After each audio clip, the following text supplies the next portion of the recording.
ఓం నమో వెంకటేశాయ. తిరుపతి సాయి భక్తి ఛానల్కి స్వాగతం. ఇవాళ తిరుమలలో కలియుగ ప్రత్యక్ష దైవమైనటువంటి స్వామి పేరు వెంకటేశ్వర స్వామి, శ్రీనివాసుడు అంటారు. కానీ మనందరం ఎక్కువగా స్మరించేది, స్వామిని తలుచుకునేది గోవిందనామంతో మాత్రమే. కోపం వచ్చినా గోవిందనామమే, సంతోషం వచ్చినా గోవిందనామమే, కష్టం వచ్చినా గోవిందనామమే, సుఖం వచ్చినా గోవిందనామమే. మీరు గమనించారో, తిరుమలలో క్యూ కాంప్లెక్స్లో కాసేపు లేట్ అయిందనుకోండి, జనాలను వదిలేది గోవిందనామాన్ని గట్టిగా చెప్తారు, కోపంగా గోవిందా అంటారు. అదే టకటక తలుపులు తీస్తున్నారనుకోండి, సంతోషంగా గోవిందా అంటారు. ఇలా గోవిందనామం ఇంత ప్రత్యేకం ఎందుకైంది, స్వామికి ఎలా ఏర్పడింది అనే విషయాన్ని మనం తెలుసుకుందాం.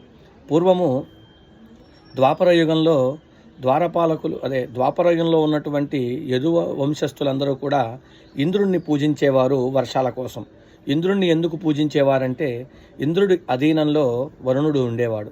ఇంద్రుడికి యజ్ఞయాగాదులు చేస్తే తద్వారా వర్షాలు కురిపించేవాడు, తద్వారా పొలాలన్నీ కూడా పండేవి.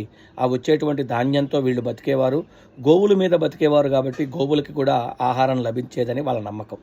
కానీ శ్రీకృష్ణుడు మాత్రం ఇంద్రుడికి కాకుండా అక్కడ ఉన్నటువంటి పర్వతాలకి, గోవర్ధన పర్వతానికి, వీటికి పూజలు చేయాలని కృష్ణుడు చెబుతాడు. కానీ కృష్ణుడు మాట విన్న వీళ్ళందరూ కూడా ఆ సంవత్సరం ఇంద్రుడికి పూజ చేయకుండా అక్కడ ఉన్నటువంటి పర్వతాలకి, ప్రకృతికి పూజ చేస్తారు. ఆ కారణం చేత ఇంద్రుడికి కోపం వస్తుంది. కోపం వచ్చి ప్రళయమైనటువంటి వర్షాన్ని, ఉరుములతో కూడినటువంటి, పిడుగులతో కూడినటువంటి వర్షాన్ని కురిపిస్తాడు. ఆ కురిపించినప్పుడు శ్రీకృష్ణుడు తన చిటికిన వేలతో గోవర్ధన పర్వతాన్ని ఎత్తి 7 రోజుల పాటు దాని కింద ఈ ద్వారకలో ఉన్నటువంటి ప్రజల్ని, గోవుల్ని అందరినీ కూడా రక్షిస్తాడు. అప్పుడు తెలుసుకున్నటువంటి ఇంద్రదేవుడు దిగివచ్చి స్వామికి క్షమాపణలు తెలిపి, నీవు గోవుల్ని, గోపాలకుల్ని అందరినీ రక్షించావు కాబట్టి ఇక నుంచి గోవిందనామంతో పిలువబడతావు, గోవిందనామంతో కీర్తి చెందుతారు అని చెప్పి ఇంద్రుడు చెప్తాడు.